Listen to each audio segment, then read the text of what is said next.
Journalist Kate Fisher is watching U.S. reaction to the ceasefire deal for us. She joins us live from Washington. And Kate, the White House Press Secretary Caroline Leavitt spoke at a briefing last hour. Pete Hegseth did so earlier today. You were listening to both of them. What came out of that?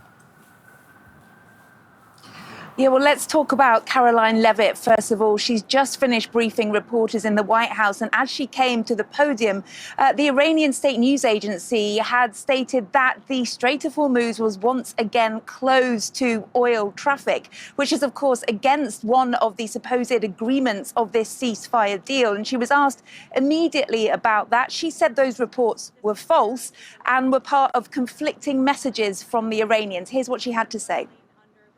Well, with respect to the first reporting out of Iranian state media, the president was made aware of those reports before I came to the podium. That is completely unacceptable. And again, this is a case of what they're saying publicly is different privately. We have seen an uptick of traffic in the Strait today, and I will reiterate the president's expectation and demand that the Strait of Hormuz is reopened immediately, quickly, and safely. That is his expectation. It has been relayed to him privately that is what's taking place, and these reports publicly are false.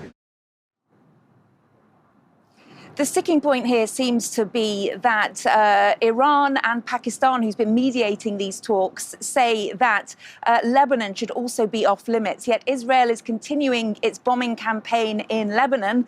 The US and Israel say it is not part of the deal that they have agreed with the Iranians. So that clearly all needs to be sorted out before these talks move further. Although you heard there the White House saying that the Strait would be reopened.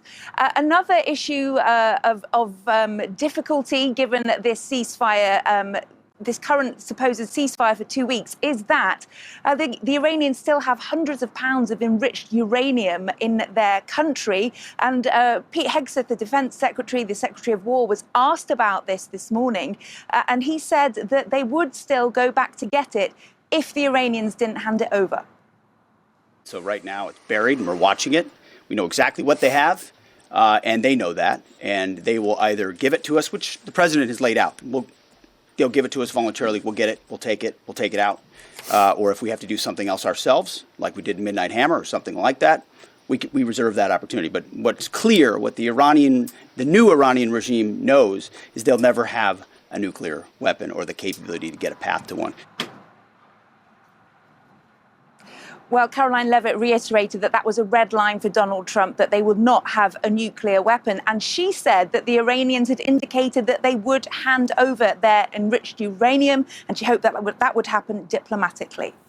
And so what about next steps, Kate? And what about the Strait of Hormuz, which appears to be closed?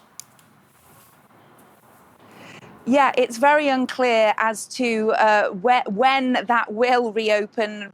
Caroline Leavitt, as you just heard, saying that reports that it was shut were false. That goes against what the Iranian media is saying. But also in that clip, you heard her demand that the president is demanding for them to reopen the Strait, which does suggest she acknowledges that it's currently not operational. So that is a real point of contention. But she also told reporters just in the last hour that in-person talks, the first in-person talks between the Iranians and the Americans would happen this weekend in Islamabad, Pakistan, between J.D. Vance and the Special Envoy Steve Witkoff and Jared Kushner, the president's son-in-law. J.D. Vance would be leading that negotiating team, and they would meet their Iranian counterparts in Islamabad. And she said it was to try to find a place of peace long term. And she also said that J.D. Vance had played a key role already in these talks, and that he was the president's right-hand man. So whether the Strait is reopened by then or not, the talks are planned for Saturday.